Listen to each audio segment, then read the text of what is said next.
日本時間3月31日、MLB ネットワークの人気番組、オフ・ベースが今季の MLB 優勝候補筆頭ロサンゼルス・ドジャースについて特集したオフシーズンに二刀流スター大谷翔平の加入を筆頭に、大型補強を成功させたドジャース。番組では、誰がドジャースを倒せるかをテーマに、専門家2名が徹底討論を行った。専門家たちは、ブレーブス、フィリーズ、メッツ、レッドソックス、レンジャーズなどを有力なライバルとして挙げたが、結論として、ドジャースの戦力は他を圧倒し、最も優勝に近い存在だ、と高く評価した。一方、補強で話題となったニューヨーク、メッツは、不安、外獲得で注目されたが、投手陣の不安からランキング3位にとどまる、という興味深い分析もあった。特にメッツは昨季ドジャースと激戦を繰り広げただけに、視聴者の間でも驚きが広がった。また、出演者は、大谷の存在がドジャースをさらに特別なチームにしている、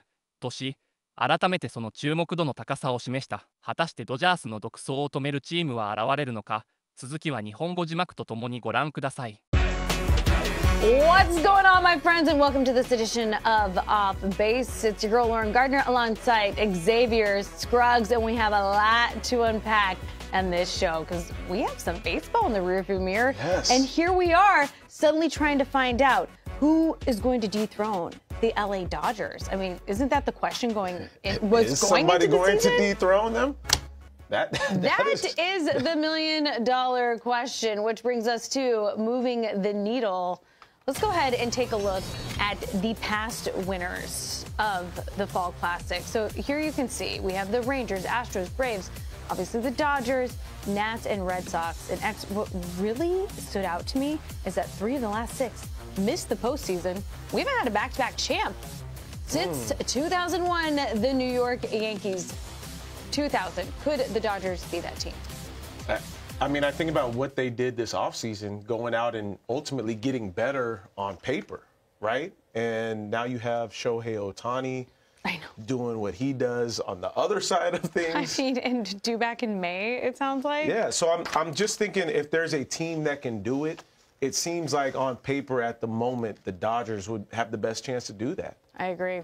I completely agree. But they're going to have a little bit of competition. Absolutely. Which is why we're having Reds rankings. This is an oldie, but a goodie. We are bringing it back. So I'm going to give you the teams that have the best shot of dethroning the LA Dodgers. Okay, so we're going to start with Are we going 5 to 1? 5 is this to like 1, in order? obviously. Okay. Yes, starting in at number 5, the Rangers. Yes, Okay. It was only 2 years ago, right, that they won the Fall Classic. Bruce Bochy taking notes. I know. Thank you for doing that.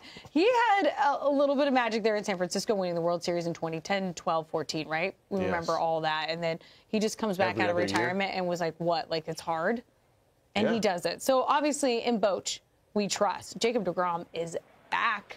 I feel like that's something you can hang your hat on. By the way, 2 guys drafted same year. I don't think you worked that draft. Maybe I worked that draft. I can't remember. Who? Jack Leiter, Kumar Rocker, both yeah. looked excellent in spring, right? So they should be in that rotation, looking very solid. Seager, Simeon are the anchors of that Texas lineup. Wyatt Langford, don't forget about him, could be ready to break out. And then Aroldis Garcia looks to bounce back after a tough 2024. So that gives me faith you in have this a lot Rangers of team. ammunition. And the Houston Astros may not be as strong as they were in the division. Stop that. First of all, I'm still on the Astros. Like, I know people are starting to fall out. I'm still on the Astros. Prove me wrong. The Astros Rangers, are the Astros until they say otherwise. The Rangers, to me, have to prove it from a pitching standpoint. The offense is going to be fine.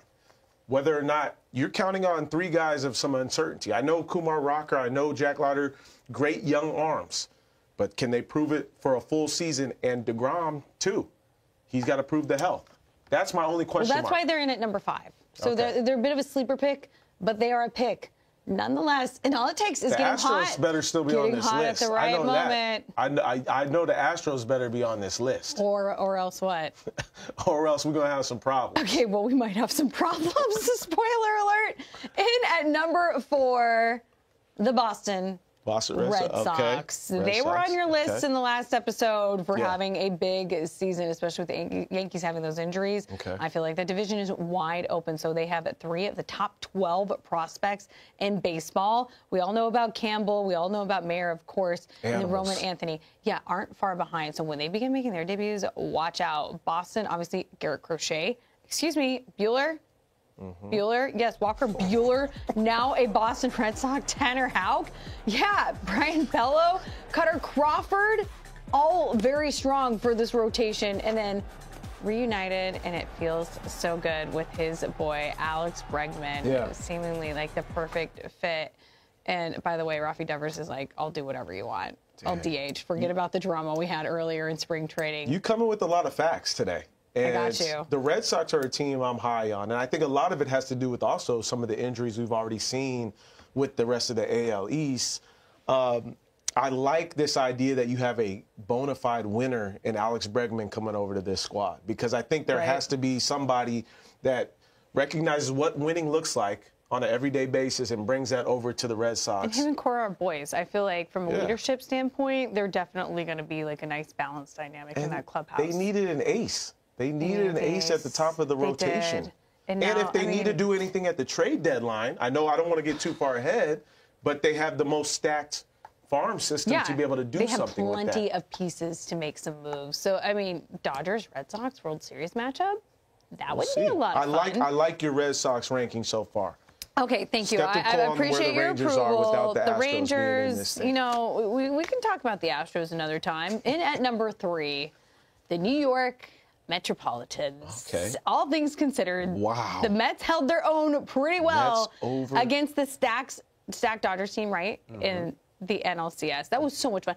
The Mets were like the Cinderella team, which is kind of crazy. One of the highest payrolls in baseball, and like we felt like they were like the underdogs. But I mean, game 161, they just had the magic on their side, but it wasn't just the magic, because now they have a guy by the name of Juan Soto, and I think he's going to be a huge difference maker for this team. The roster did lack that postseason experience that the Dodgers had a year ago, but now they have it to run it back.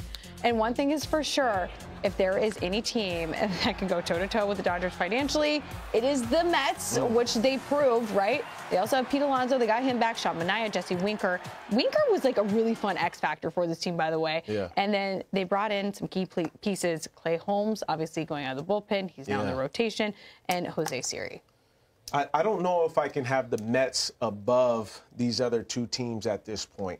Why? Because I think my concern is Juan Soto doesn't completely change everything and make them a World Series caliber team right now because of the pitching uncertainty. Okay, so the other 2 teams missed the postseason completely last year. I understand that. So maybe there's some postseason inexperience and they won't be able to hold up.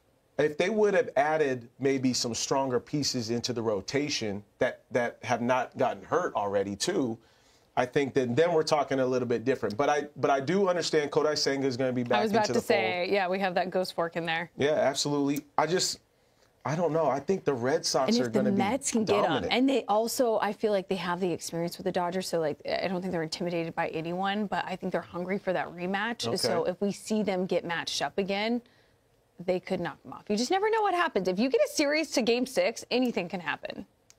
This is my thing is I like the Mets. They may still be the 3rd best team in their own division. Wow. Well, funny you say that. And at number 2, the Philadelphia Phillies. It's a crazy division. The NL East is freaking wild, if I can say that on this podcast. There's an argument to be made, though. Remember all last season, for the majority of the year, especially leading up to All-Star break, like we're like the Phillies. That's it. It's all the Phillies. This is it. They were destroying everyone. This is theirs to lose. So... Because they got off to that hot start. Huge hot start. Like, they obviously fell off, but everyone's like, don't worry about them. Obviously, disappointing what happened with them in the DS to the Mets. But there's an argument to be made, that they are the most well-rounded team in baseball. They have the deep lineup. We all know that. And then, once again, they have the rotation. They have Wheeler. They have Nola. I think Taijuan Walker's going to be solid. And don't forget, Andrew Painter will probably be called up. One of the best pitching prospects in all of baseball. Could be a huge X factor. All they have to do, Phillies Daycare, like, it's kind of funny talking to Dave Dombrowski at the media days earlier in spring training, and I was just like, well, it's not really Philly's daycare anymore. He's like, no, they're maturing, and I think that's a good thing for this team. No, definitely. I think a lot of that has to do with guys like Kyle Schwarber, Bryce Harper, Trey Turner, these guys that have done it for a long period of time. Adults in the room. Real Muto, who I played with as well with the Marlins.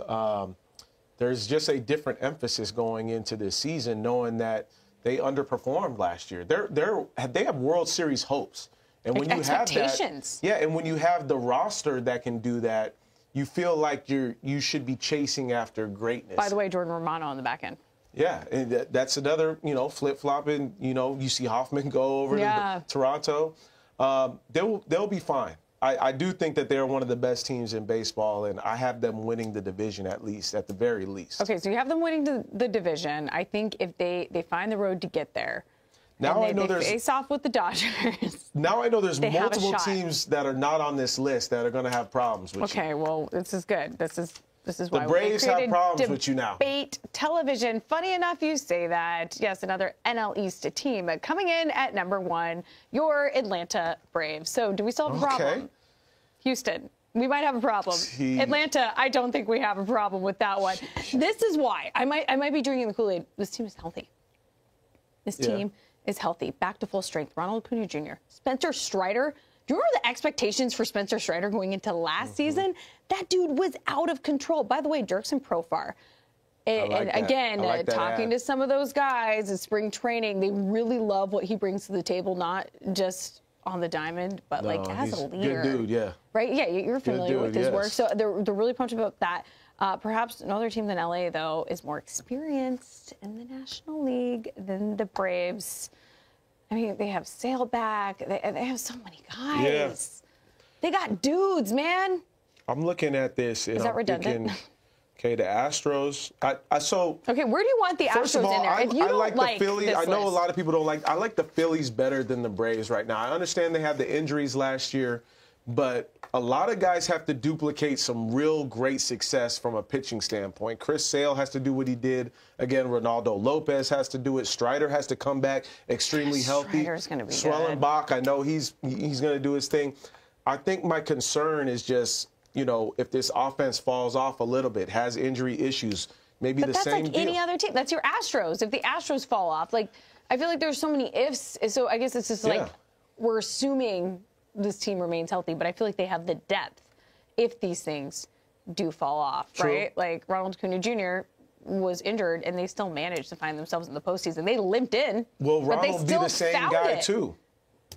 Ronald's going to be Ronald. I hope so. I mean, two ACLs. It's not easy. No, but they have a stacked roster. I like the Phillies a little bit more. I think mostly from a pitching standpoint. Man, I still. This is a tough one. Listen, this was a tough one for me. I need my Astros in here. Where would you put the Astros? Who would you replace? You know who else is disappointed? The D-backs is disappointed because they may feel like. But would you put them in? So I'm just saying. I'm saying that these are the teams that should be around 5, right? Yeah. The Astros I like better than the Rangers. Well, these lists aren't easy. Reds rankings may feel like they better than the Rangers. Responsibility, X. I know. I'm not saying it's bad. But you're right, yes. And at number 5, any of those teams could easily be slated in. True. We also had to balance it. Dang, the Brewers, Cubs. The Cubs might be mad at you. But we can't have all NL teams. I'm just letting you know who might be mad at you. I'm looking for some World Series matchups. That's okay. You can hit me up. LG Red. All the socials. I can't believe you said the Astros stink. いよいよ幕を開ける2025年メジャーリーグの激動。今季の焦点はもちろん誰がロサンゼルスドジャースの栄光を止められるのかにたならない。過去数年ドジャースの圧倒的な強さは世界中を驚愕させ、その中心にはまさに我らが日本が誇る至宝、二刀流の神大谷翔平が君臨している。昨季100年に一人の逸材と言われ続けてきた彼はついにロサンゼルスの地で世界一の称号を手にした。だが栄光とは常に挑戦者を呼び込む運命にある。果たしてどの球団が圧倒的な戦力を誇る王者を脅かせるのか。その挑戦者候補筆頭はアトランタブレーブスだ。かつて栄光をつかんだチームは今季再び全主力が揃い踏み。その陣容の強さは専門家たちをして歴代最強級と言わしめるほど。しかしそのブレーブスをもってしても大谷翔平率いるドジャースに勝利を収めることは容易ではない。なぜなら大谷という存在は単なる選手を超えた野球界の伝説であり、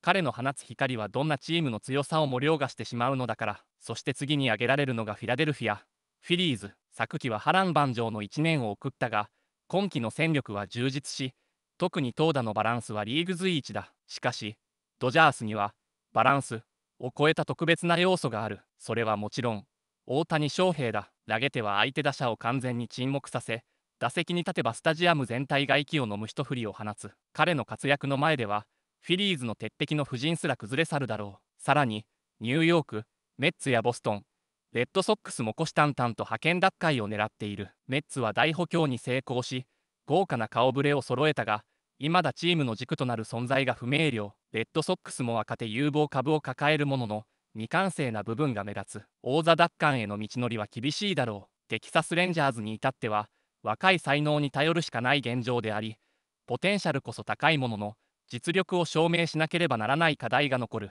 つまり、どのチームも、可能性、という名の希望にすがるしかないのが現実なのだ。そんな中、唯一確かなものがある。それがドジャースの絶対王者たる実力と、大谷翔平という野球史上最大の存在感である。昨季、世界中を熱狂の渦に巻き込んだあの二刀流伝説は今季、さらなる進化を遂げている。投手としての完璧なピッチング、打者としての圧倒的な破壊力、その全てが今、絶頂期を迎えているのだ。つまり、どんな強敵が現れようとも、結局のところ、この2025年も大谷翔平とドジャースの王座は揺るがない。彼らの前では挑戦者の希望は儚い夢に過ぎず、ドジャースは再び頂点に君臨するだろう。ファンよ、目を見開け。この歴史的な瞬間を目撃する準備はできているか。大谷翔平の手によって、新たな伝説が今まさに動き出そうとしているのだ。